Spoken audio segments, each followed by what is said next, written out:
can't beat it. The feeling you get from a Coca-Cola. You can't beat the real thing. You can't beat the feeling. जिस creative add को अभी आपने देखा, इस company ने ये क्रिएटिव ऐड बनाना 29 मार्च 1886 से शुरू कर दिया था। जी हाँ, इसने अपना पहला क्रिएटिव ऐड जो दिया था वो 29 मार्च को दिया था। इतनी बड़ी कंपनी, 234 बिलियन डॉलर इसकी वैल्यूएशन है, लेकिन इसका कोई मालिक नहीं है। इस कंपनी की शुरुआत बेवरेजेस के लिए नहीं हुई थी, बल्कि इस कंपनी की शुरुआत हुई थी ड्रग्स से अपने आप को बचाने के लिए, ड्रग्स की लत को हटाने के लिए। तो दोस्तों, आज की इस वीडियो में हम बात करने वाले हैं कोका कोला के बारे में। कोका कोला एक बहुत ही मशहूर ब्रांड है और ये एक बहुत ही अमेजिंग स्टोरी है कोका कोला की, जिसके अंदर हम आपको बताएंगे कि कोका कोला ने अपना सफर कैसे शुरू किया और कैसे वो 234 बिलियन डॉलर वैल्यूएशन पे आज है। तो दोस्तों, समय कुछ पीछे चलना पड़ेगा हमें, लगभग 1985 के समथिंग हमें चलना पड़ेगा, जब जॉन पेम्बल्टन नाम के एक पर्सन थे जिन्होंने कोका कोला को बनाया था। दरअसल जॉन पेम्बल्टन एक यूएस आर्मी के मेंबर थे, मतलब एक आर्मी पर्सन थे वो, और साथ में उनके एक सिविल वॉर में उनके पैर में एक बहुत ही गंभीर चोट आई थी।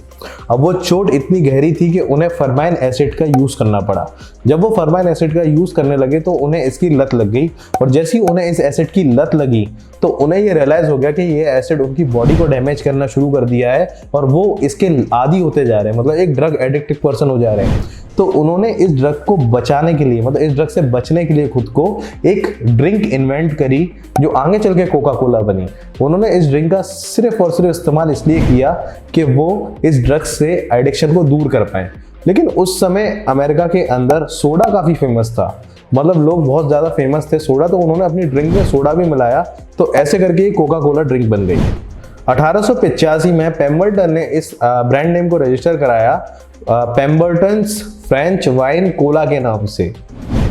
जब स्टार्टिंग में कोका कोला बनी थी तब उसके अंदर अल्कोहल का यूज़ होता था, क्योंकि उस समय ये चीज़ कॉमन थी कि लोग अल्कोहल को मिलाते थे और अल्कोहल के बिना ड्रिंक्स लोग पीते नहीं थे। लेकिन 1886 में लोग काफ़ी अवेयर हो गए कि अल्कोहल और ड्रग्स उनकी सेहत के लिए ठीक नहीं है, तो इसके चलते यूएस में लोगों ने प्रोटेस्ट किया और कोका कोला के अंदर से इसी वजह से जॉन पेम्बल्टन ने वो ड्रग हटा दिया और कोका कोला का एक नॉन अल्कोहलिक वर्जन निकाला। देखते ही देखते लोगों को कोका कोला का स्वाद बहुत ज़्यादा पसंद आने लगा और ये धीरे धीरे करके कोका कोला यूएसए की नंबर 1 पॉपुलर और फेमस ब्रांड बन गया। जब इस ड्रिंक को पहली बार बेचा गया तो वो फेमस फार्मेसी अटलांटिका की जैकब्स थी, जहाँ पे कोका कोला को बेचा जाता था। यहाँ पे एक गिलास जो कोका कोला का होता था वो 5 सेंट का दिया जाता था।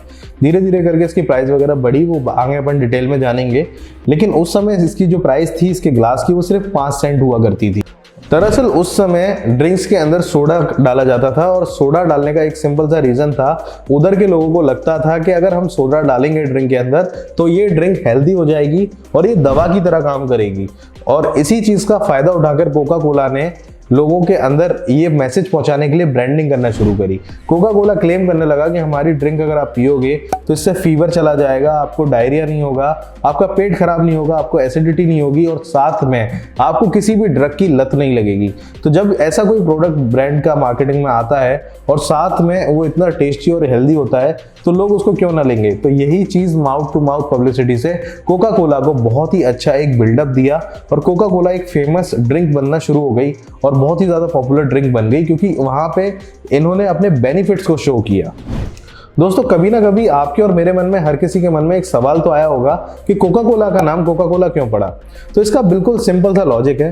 अंग्रेज जो क्या करते थे, चाहे वो कोई भी ब्रांड ले लो आप, वो क्या करते थे, जिस चीज़ से वो प्रोडक्ट बनाए उसके नाम से या तो खुद का नाम जोड़ देते हैं या उन दोनों का कॉम्बिनेशन बना के एक नाम बना देते हैं। तो कोका और कोला, कोका नाम का एक ट्री होता था, एक प्लांट होता था जिसके अंदर पत्ते होते थे कोका, जिनको पत्तों को कोका बोला जाता था, और उसके अंदर जो फ्रूट लगता था उसको कोला बोला जाता था। तो कोका और कोला, इन दोनों का जो मिश्रण होता था, मतलब जो पत्ता है और वो फूल है, इन दोनों को मिला के ये बनाया जाता था और इनका मैक्सिमम यूज होता था इसके अंदर। तो इसीलिए उन्होंने कोका कोला इस ब्रांड का नाम रख दिया। हालांकि इसमें जो कोला की स्पेलिंग होती है वो KOLA होती है, लेकिन कूल दिखने के लिए, बढ़िया लगने के लिए उन्होंने कोका कोला कर दिया। फिर साल 1887 आया, एटलांटिका के एक फेमस फार्मासिस्ट एस्कैलेंडर ने कोका कोला का पूरा फॉर्मूला मात्र $2800 में खरीद लिया था। और ये उस समय से ये सारे के सारे राइट्स कोका कोला के उनके पास आ गए थे। और जैसे ही ये फॉर्मूला जो कोका कोला के फाउंडर थे उन्होंने बेचा, तो उसके बाद उनकी मृत्यु हो गई और उसके बाद से सारा का सारा ये जो भी चीज़ थी वो इनके पास आ गई थी।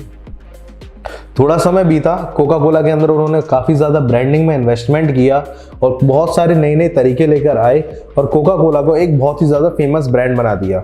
ऐसे ही वक्त गुजरता गया, कोका कोला में नए हिस्सेदार जुड़ते गए और कोका कोला ने अपनी जो डिलीवरी थी वो अलग अलग कंट्रीज़ में शुरू कर दी थी बेचना। और इसी के चलते कोका कोला अपने एक मॉडल पे आया जिस मॉडल के अंदर उन्होंने सोचा था कि हमें मैक्सिमम टू मैक्सिमम इस दुनिया के हर बच्चे तक, हर आदमी तक, हर बूढ़े तक अपनी बोतल को बेचना है।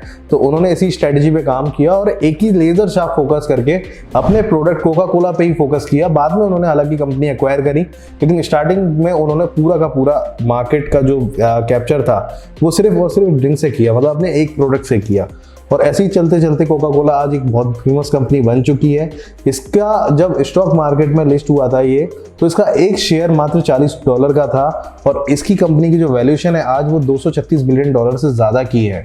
तो दोस्तों कोका कोला के अंदर मैक्सिमम जो भी हैं इन्वेस्टर्स ही हैं और सबसे बड़े इन्वेस्टर वॉरेन बफेट है।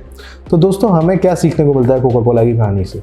हमें सीखने को ये मिलता है कोका कोला की कहानी से कि हमारा जैसा भी बिजनेस हो, हमें उस बिजनेस को क्विट नहीं करना है। क्योंकि आपको याद होगा कोका कोला मात्र साल में 9 बोतलें बेचती थी और स्टार्टिंग की साल में तो इसने पूरी साल में मात्र 20 बोतल्स बेची थी। और आज ये दुनिया की ऐसी कंपनी है जो सबसे ज़्यादा कोल्ड ड्रिंक को बेचती है और नंबर 1 कंपनी है। हालांकि मैंने आपकी पिछली वाली वीडियो में पेप्सी और वर्सेस कोका कोला बताया था, लेकिन कोका कोला का जो मार्केट शेयर है इंडिया के अंदर वो 35% से भी ज़्यादा है। तो आप आइडिया लगा सकते हैं कि इंडिया के अंदर 35% से ज़्यादा इस मार्केट बेवरेजेस मार्केटिंग कंपनी में कोका कोला रूल करती है। अगर आपको ये वीडियो पसंद आई तो प्लीज़ इसको लाइक कीजिए, चैनल को सब्सक्राइब कीजिए और कमेंट सेक्शन में बताइए अगर आपको कोई भी डाउट था तो।